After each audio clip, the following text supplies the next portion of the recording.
Hai, balik lagi di Wamin Project sama gue Primanda Wijaya.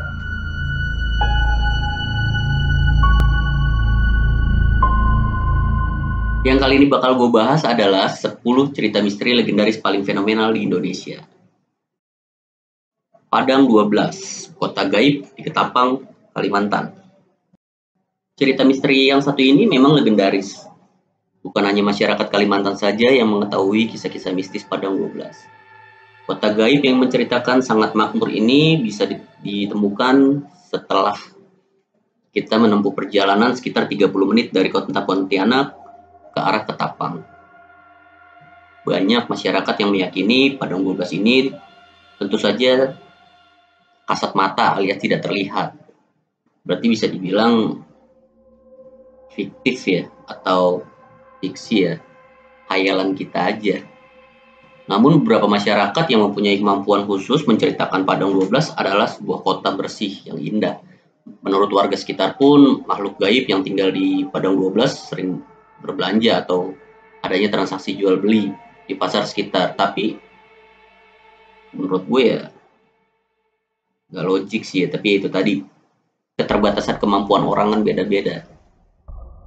Mereka itu bertransaksi atau menggunakan cara bayarnya itu dengan rempah-rempah atau kunyit. Yang anehnya, setelah 1 hari rempah-rempah itu berubah menjadi emas. Gue mau dagang di sana. Pasar berubah di Gunung Merapi. Kisah mistis di gunung-gunung ini mungkin udah nggak asing ya, maksudnya berita ini tuh udah sering kita dengar ya dari cerita-cerita masyarakat tempo dulu. Apalagi kalau memang hobi naik gunung, itu pasti punya pengalaman cerita-cerita misteri. Ibaratnya banyak juga sekarang channel-channel yang menayangkan cerita misteri tentang pendakian gunung. Pasti ada aja cerita misteri yang kita dengar gitu kan. Salah satu yang paling terkenal itu salah satunya Gunung Merapi, yang katanya sebuah pasar gaib yang cukup menyeramkan. Pasar berubah ini disebut-sebut sebagai pasarnya para jin. Lokasinya pun cukup aneh, karena tidak ditumbuhi tanaman, sekalinya hanya dataran gersang, yang pastinya kosong. Para pendaki mengaku mendengar suara tawar-menawar selayaknya transaksi yang ada di pasar. Pasar berubah ini juga jadi pos terakhir para pendaki yang ingin menjelajah Gunung Merapi. Misteri Bikun di Universitas Indonesia. Nah, kalau cerita yang ini pasti udah halayak umum, banyak orang tahu ya. Bikun yang ada di kampus UI ini, yang ada di Jakarta dan sekitarnya, atau yang sering dikenal bis kuning pada tempo dulu tuh bis transportasi yang terjemput atau yang menuju ke kampus. Bis gratis ini sampai saat ini beroperasi. Yang berhantu adalah Bikun versi dulu yang belum ber-AC. Katanya sih Bikun pernah beroperasi di luar jam yang nggak seharusnya ya, di luar jam aktivitas kampus, karena memang transportasi ini khusus untuk di wilayah Universitas Indonesia sendiri. Selain itu di kuburan Bikun juga sering terlihat sosok menampakkan salah satunya hantu legendaris yang semua hampir masyarakat bilangan kampus itu udah pada tahu lah ya, atau namanya pun juga sering tenar, yang disebut hantu legendaris si merah. Misteri Alas Roban yang jadi jalan paling angker di Pulau Jawa. Ya siapa sih yang nggak tahu Alas Roban? Dari mistisnya, dari bajing loncatnya, sampai tingkat kriminal yang tinggi pun banyak karena tempat ini sepi. Banyak transportasi luar Pulau Jawa yang sering melintasi ke sini gitu ya. Gue sih lebih sering denger tingkat tindak kriminalnya yang tinggi ya, atau yang banyak dulu sering disebut bajing loncat. Alas Roban jalan yang kanan kirinya itu dipenuhi hutan lebat. Ini juga jadi cerita misteri legendaris yang sepertinya diturunkan turun-temurun. Jalanan yang berada di Jawa Tengah ini disebut jadi jalan terangker di Pulau Jawa. Alasannya, di sini banyak kejadian gaib yang nggak masuk akal. Banyak sekali pantangan yang harus dilakukan ketika lewat Alas Roban. Salah satunya adalah menghindari jalanan ini saat malam hari. Karena biasanya banyak kejadian gaib yang terjadi. Katanya sih saat malam hari godaan di Alas Roban lebih terasa. Jadi kalau harus lewat jalan ini malam hari lebih baik fokus dan banyak berdoa sih. Masa Lembo segitiga bermuda di Indonesia. Segitiga bermuda yang terkenal di Samudra Atlantik ternyata juga masih ada di Indonesia. Segitiga bermuda yang terletak di antara Pulau Wawean, Kota Mejani, dan Kepulauan Tengah ini pertama kali ditemukan pada tahun 1981. Segitiga Masa Lembo ini jadi lokasi kecelakaan maut KM Tampomas 2. Setelah itu banyak kapal laut yang karam di segitiga bermuda lokal. Bukan hanya kapal laut saja, pesawat juga beberapa kali mengalami kecelakaan di sekitar lokasi segitiga Masa Lembo. Warga lokal meyakini daerah Masa Lembo ini jadi kerajaan jin yang penuh dengan aura mistis dan gaib. Tapi para pakar menyebutkan fenomena yang sering terjadi di segitiga bermuda ini adalah hal yang alami. Jadi karena faktor alam. Ya, hanya Tuhan yang tahu. Kota Wentira, kota mistis dan gaib di Sulawesi. Siapa yang nggak tahu kota ini? Bukan cuma kota gaib di Kalimantan saja. Sulawesi juga punya kota gaib yang masih jadi cerita legendaris. Kota Wentira yang kasat mata ini disebut-sebut sebagai sebuah kota yang sangat maju. Konon kota Wentira ini terdapat di Kabupaten Donggala dan memiliki beberapa akses untuk masuk ke sana. Salah satunya di area kebun kopi Donggala. Katanya sih ada beberapa peneliti yang sempat tersasar dan melihat penampakan kota Wentira yang sangat maju.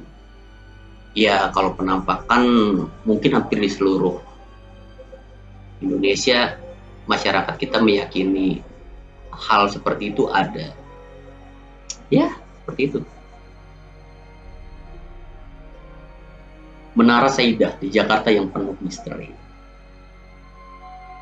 Lagi-lagi dibilangin Jakarta ya, di pusat ibu kota yang percaya atau tidak, tapi menurut gua ini layak harus untuk dibahas sih. Maksudnya seru ya. Kalau sering bolak-balik lewat jalan tol dalam kota Jakarta pasti sadar sama kehadiran menara yang satu ini. Menara Saidah yang sekarang sudah tidak beroperasi disebut-sebut juga jadi kerajaan jin. Ya karena mungkin tepatnya karena kosong ya. Kalau dari luar penampakan Menara Saidah memang bikin bulu kuduk merinding. Katanya sih Menara Saidah ditinggal semua penyewanya karena berhantu. Tapi ada yang bilang karena menara ini miring. Tapi kabar Menara Saidah yang miring ini tidak dibenarkan oleh kontraktornya nih. Jadi yang benar yang mana nih? Jadi apakah Menara Saidah ini benar-benar berhantu? Persepsi masing-masing. Lawang Sewu Semarang. Semua kisah mistis di Lawang Sewu mungkin sudah nggak asing kita dengar ya. Hampir kalau misalkan kita mempunyai hobi jalan-jalan dan mencari informasi tentang kota-kota terkait gitu ya, salah satu Lawang Sewu. Bahkan Lawang Sewu ini disebut-sebut menjadi bangunan angker kedua se-Asia. Anjay. Dulu Lawang Sewu pernah berfungsi sebagai penjara di masa penjajahan Jepang. Penjara ini diceritakan sebagai penjara paling kejam. Jadi kebayang dong gimana ngerinya Lawang Sewu pada masa itu. Banyak spot yang terkenal serem. Di sini mulai dari penjara bunker yang disebut lorong hantu sampai sumur tua ya, hampir semua sumur tua ya. Berarti yang tidak dipergunakan lagi di zaman sekarang ya karena kosong. Yang bikin rasa penasaran atau mempunyai rasa takut itu buat gue pribadi ya, di tahun 2013 itu ada acara uji nyali di Lawang Sewu itu kan. 3 hari kemudian sang peserta meninggal dunia. Ya namanya umur kita nggak ada yang tahu. Rumah Gurita Bandung yang katanya jadi tempat pemuja setan. Udah halayak umum nih konsumsi tentang Rumah Gurita Bandung. Rumah gurita ini juga jadi misteri yang sampai sekarang tidak terpecahkan. Bangunan seperti ini biasanya memang aneh karena di atasnya terdapat patung gurita yang besar. Konon katanya rumah gurita ini adalah gereja pemuja setan. Mungkin ada kaitannya dengan apa ya? Aliran sesat mungkin ya. Rumah gurita ini terlihat jelas dari jembatan pastur. Nah, bangunan ini semakin horor karena terlihat tidak terawat. Banyak juga beredar kabar untuk bisa masuk ke rumah gurita ini harus lewat rumah dengan nomor 666 yang angkanya sering dikaitkan dengan angka setan. Ya sekarang logikanya menurut gue itu tadi, ketika tempat tinggal atau tempat yang bisa dihuni sama manusia terus ditinggalkan kosong, ya lama-lama pasti serem lah ya. Bedugul Taman Rekreasi Hotel Bali, penginapan mewah makhluk gaib. Nah, hal ini pun juga udah menjadi berita umum ya, yang hotel yang dimiliki oleh keluarga Cendana sih, yang memang sangat besar banget dan sampai sekarang masih ada di Bali. Dan tempat itu sekarang kosong. Hotel milik keluarga Cendana ini terbengkalai setelah ditinggal begitu aja. Bangunan super mewah ini memang mendadak mangkrak atau tidak kembali beroperasi. Bedugul Taman Rekreasi Hotel Bali ini malah terlihat horor. Ya, seperti yang gue infokan tadi, tempat hunian yang tidak dihuni sekian lama, ya akan menjadi tempat singgahnya para makhluk astral ya. Jangankan hunian yang mewah ya, di Indonesia ini makam kosong aja kadang-kadang suka dijadikan tempat tinggal. Ya udah umum lah ya. Bangunan ini yang tak terterawat ini menjadi penginapan mewah para makhluk tak kasat mata. Banyak orang yang melihat sosok menampakkan di Bedugul Taman Rekreasi Hotel Bali nih. Cerita misteri yang paling legendaris di sini adalah sosok gaib berjenis kelamin wanita dengan wajah oriental yang katanya sering menggoda pemuda sekitar. Selagi itu menggoda, asalkan kita tidak tergoda. Oke, penikmat cerita misteri, itu 10 fenomenal di Indonesia yang ingin gue sampaikan. Kedepannya gue akan memberikan informasi-informasi terkait cerita-cerita hal mistis. Thank you.